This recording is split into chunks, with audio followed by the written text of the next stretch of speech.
সালাতের জন্য উযু করতে হবে। এই উযু কিভাবে করতে হবে আল্লাহ সুবহানাহু সেই উযুর কথা বলতেছেন। কিভাবে করতে হবে আল্লাহ সুবহানাহু ওয়া তাআলা আমাদেরকে উযু শিখাইতেছেন। কিভাবে তোমরা উযু করবা? আর যদি পানি পাওয়া না যায় তায়াম্মুম করতে হবে। কিভাবে তায়াম্মুম করব? আল্লাহ সুবহানাহু ওয়া তাআলা আমাদেরকে সে কথাও জানিয়ে দিয়েছেন। আল্লাহ সুবহানাহু ওয়া তাআলা ৫ নম্বর সূরা ৬ নম্বর আয়াতের মধ্যে বলতেছেন, আজকে সালাত, আজকে আমরা ১৮তম পর্ব।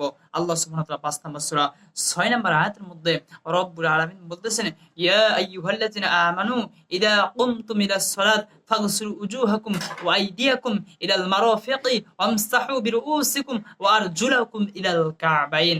আল্লাহ সুবহানাহু ওয়া তাআলা বলতেছেন, হে ঈমানদারগণ, যখন সালাতের জন্য দাঁড়াবে, দণ্ডায়মান হও, সালাতে যখন প্রস্তুতি নাও, তখন তোমরা কি করো? উযু করো। এখন উযু কিভাবে করতে হবে? আল্লাহ সুবহানাহু ওয়া তাআলা উযুর কথা বলতেছেন, মুখমণ্ডলকে ধৌত করো। সম্পূর্ণ মুখমণ্ডলকে ধৌত করতে হবে। ২ হাতের কনুই সহ সম্পূর্ণভাবে কনুই সহ ধৌত করতে হবে। আল্লাহ পাক বলতেছেন, মাথা মাসা করতে হবে।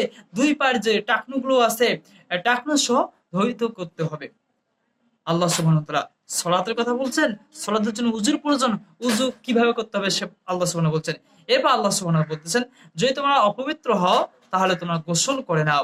আর যদি তোমরা কেউ অসুস্থ হও, সফরে থাকো, কেউ শৌস্থান পায়খানা থেকে এসো, অথবা কেউ যদি স্ত্রীকে ব্যবহার করো, স্ত্রীকে স্পর্শ, এখানে স্পর্শ বলতে স্ত্রীকে সহবাস করে থাকো, যদি পানি নাই তখন কি করবা?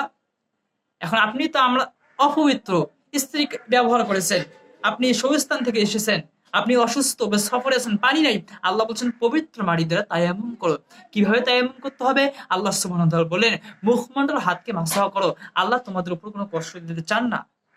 উযু প্রয়োজন, উযু করতে পারো না, পানি নাই, তায়াম্মুম করো, মুখমণ্ডল হাত মাসাহ করো, এরপর সালাত আদায় করতে হবে। আল্লাহ পাক বান্দাকে কষ্ট দিতে চান না। এরপর যারা সালাত আদায় করে না তারা কখনোই মুসলিম হতে পারবে না।